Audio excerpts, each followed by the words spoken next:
Hey guys, hope you're well. So we are going to start talking about rate. And specifically in this lesson, we're going to talk about rate when it comes to petrol questions. You know, like when they talk about a car that has a certain kilometers per liter and how far can they drive.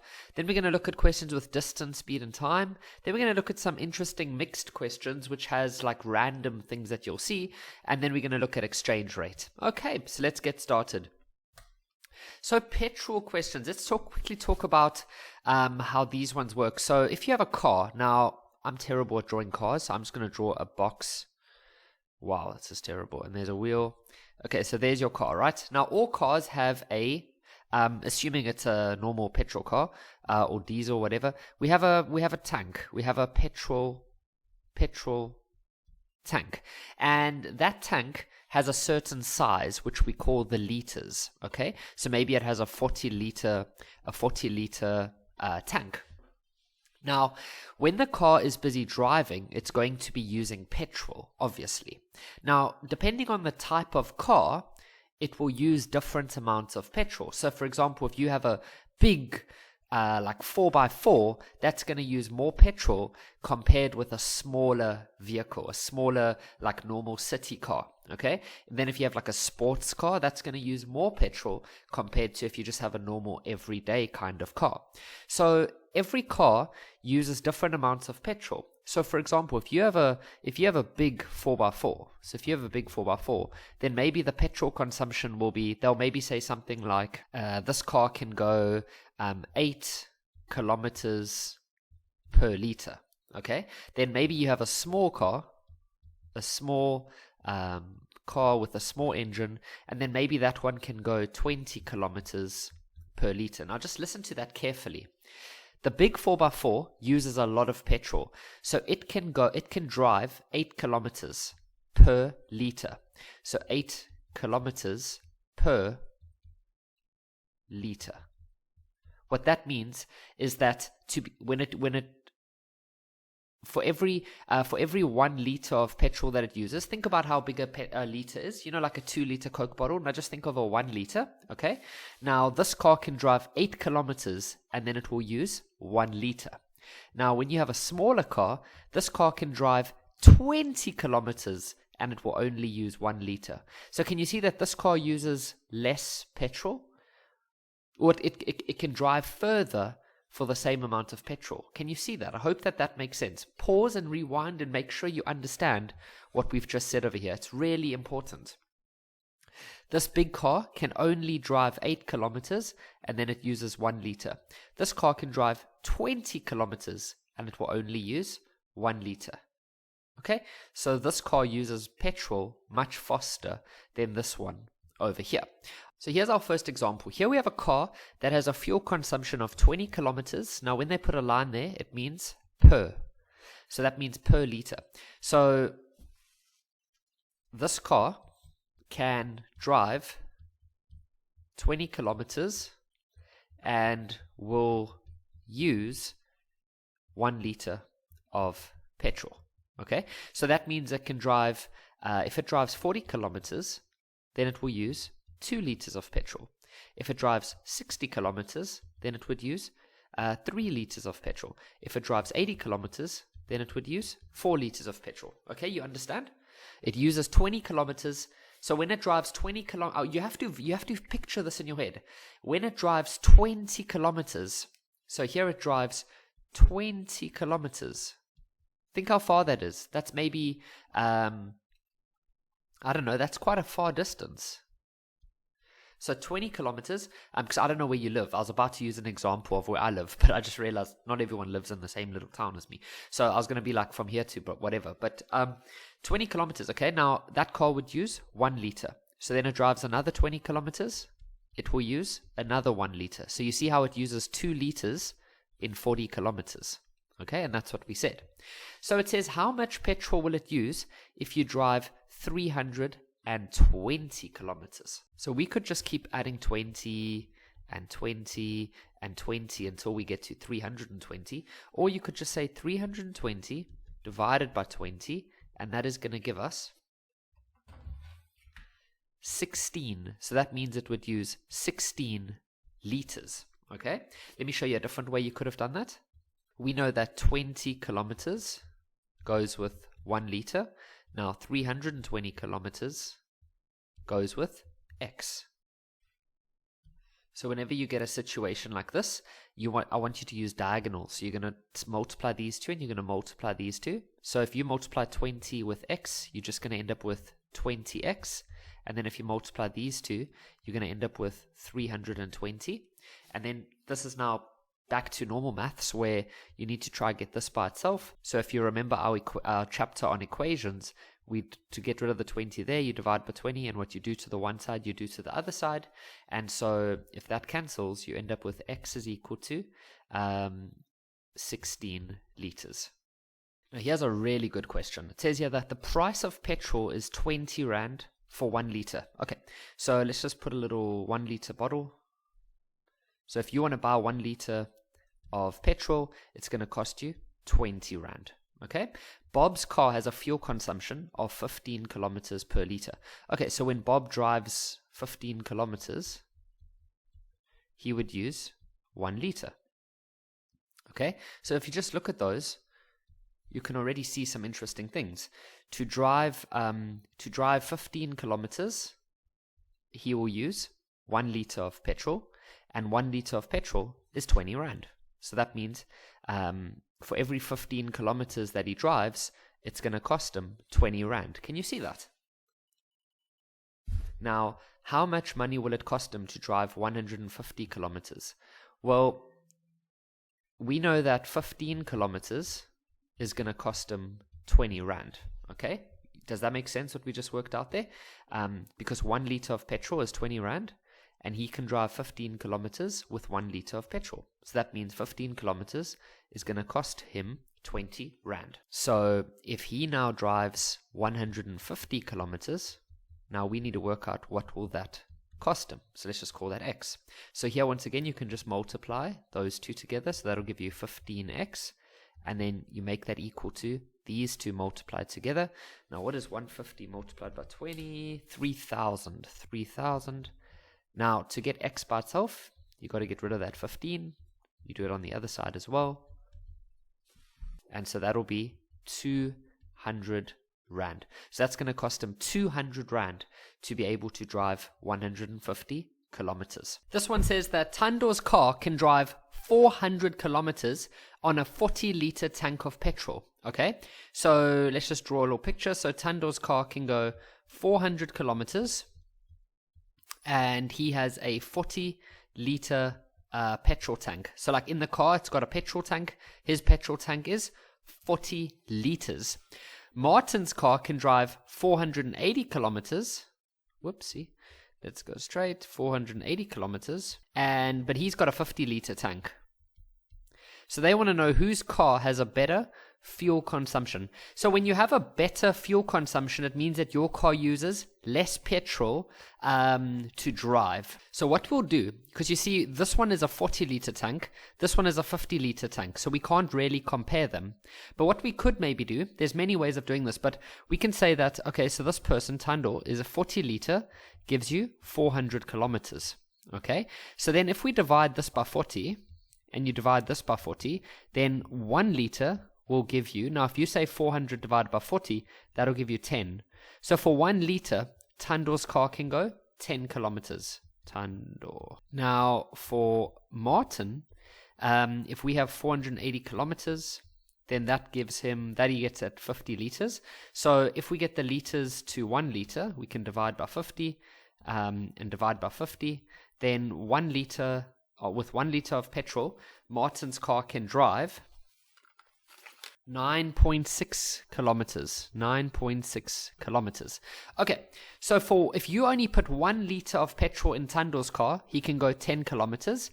If you put 1 liter of petrol in Martin's car, he can drive 9.6 kilometers. So Tandor's car can drive further with 1 liter of petrol. So Tandor's car is better with fuel consumption. So the answer here will be Tandor.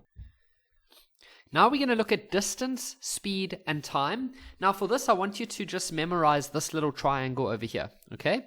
So we're going to put a D at the top, S, and then T. That stands for distance, speed, and time. Now, the way that this triangle works is, let's say you want to find distance. So you see distance is at the top. So we can say distance equals, now look at the speed and the time. They're next to each other. When they're next to each other, we're going to multiply. Okay, so that is the first formula that I want you to know. Distance is equal to the speed multiplied by the time. Now, let's look at, let's say you want to find time. So you can say time equals, now have a look at this. The distance is at the top and the speed is at the bottom like that of this line, okay? So we can say time is equal to distance over speed. So that's another formula. And don't worry, we're going to do a few examples where I'll keep helping you to revise this and to remember this. And then if you want to calculate speed, well, if you see speed is over here at the bottom, so you could say speed is equal, and then we have d at the top and t at the bottom, so d over t. Okay, and so these are three formulas that are going to become very useful. So I would not say that you should memorize this. I would say you should rather memorize this and know how this triangle works. So let's just draw our triangle quickly. D, S, T. And okay, so it says that Zieschle drives 300 kilometers. So that is a distance in 3 hours. That is a time. Determine her speed. Okay, so we're looking for speed. So speed is equal, now have a look at this. The distance is at the top and the time is at the bottom. So we can say d over t. So we can then say that speed is equal to, now the distance is 300 and the time is 3 hours. So we're going to get an answer of 100. Now you can't just say 100. You are going to say, now speed, if you look in any car, what is the speed of a car measured in? Kilometers per hour. So this is also going to be kilometers and this was hours. So you're going to say kilometers per hour. So when you say per, you can write it like that with a little line. Okay, so Zieschle is driving at 100 kilometers per hour. It takes Stephen 3 hours, so that's time, to reach his destination when traveling. Now, some learners look at this and they think it's distance. It's not 110 kilometers, it's 110 kilometers per hour. So when they have the line like that, and they have the distance and they have the time, this is actually a speed, okay? It's very important that you remember that. If you look in any car, go look in any car that you can get into and look at the speedometer where it shows you the speed. You'll see that it's measured in km/h. It means kilometers per hour, and that's a speed. If they say kilometers by itself, that's a distance. If they say h, well, that's hours, so that's time. But if they say kilometers per hour, well, that is speed. Okay, that's important.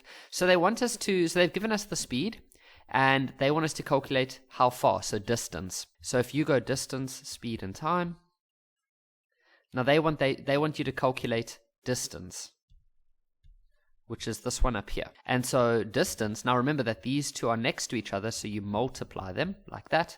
And so distance is going to be equal to speed multiplied by time, and that is going to give us 330, and then the unit will be kilometers. Sometimes it's going to be meters or whatever, but here we can see they're using kilometers. This question says, how long will it take me to drive from Cape Town to Durban if the distance, so that's the distance, and I drive at a speed of 110. So they want to know how long, so what is the time? So if you look at the DST triangle, they want us to find time. So time, now if you see what's at the top, we've got a D, and then at the bottom we've got an S, so it's D over S.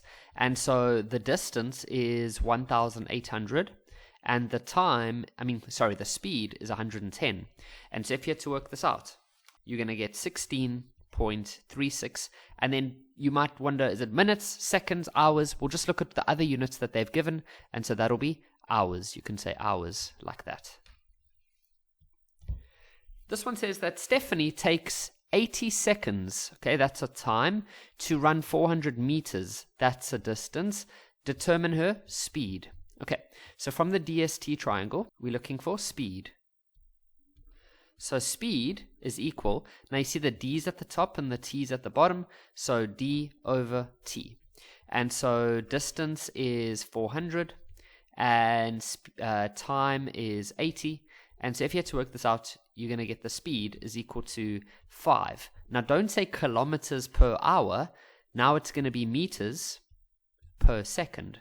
You see, kilometers per hour is when we're using kilometers for distance and hours for time, but now we're using meters for distance and seconds for time. Now we're going to look at mixed questions. Now, what do I mean by that? Well, I just mean like basic things like someone can text certain number of words, someone can swim. So I'm just using everyday examples. So when I say mixed, I mean like we're using a mixture of different questions. Okay, it's not a question where we're mixing things together, nothing like that. Okay, so Barbara can text 1,200 words in 20 minutes. So that means in 20 minutes, she can text 1,200 words. Thando can text 900 words in 15 minutes. Who is the faster texter? So you can't just say that it's Barbara because that's longer, or that's a bigger number than this number.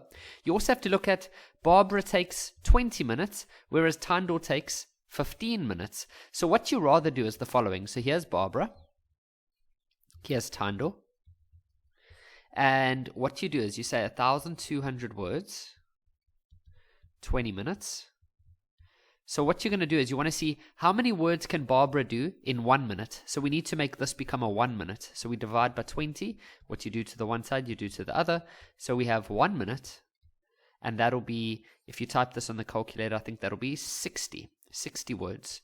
So that means Barbara can do 60 words per minute. Okay, now Thando can do 900 words. And that takes 15 minutes. So if you divide by 15... and divide by 15. It's exactly the same. So that means that they are actually exactly the same.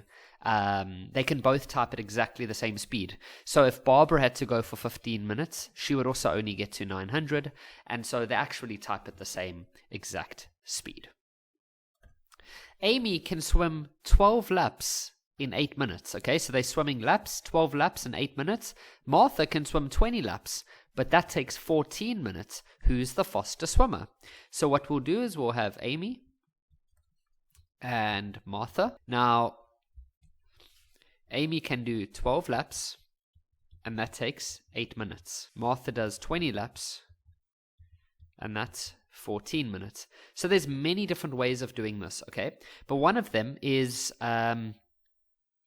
you could try see how long it takes to do 1 lap. So you could try change this to a 1, or you could actually just change the minutes to a 1, okay? So there's different ways of doing it. So I'm going to divide this by 8, and then this by 8. So that's going to give you 1 minute over here, because the 8 and the 8 cancel. And then 12 divided by 8 is 1.5.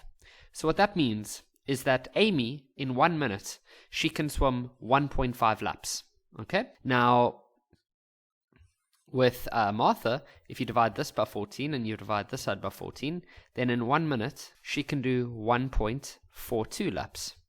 So you see, Amy is a faster swimmer, because Amy can do 1.5, okay? This number's bigger, and this number is a 4. Some of you might be like, yeah, but this is 42 and this is just a 5. But the way decimals work is, if you have a number 1.6781123, and then you have a number that's 1,8, this number is larger. Okay, because if you got to look from the beginning, so look at those two numbers. Which one's bigger? This one. So straight away, this is the bigger number.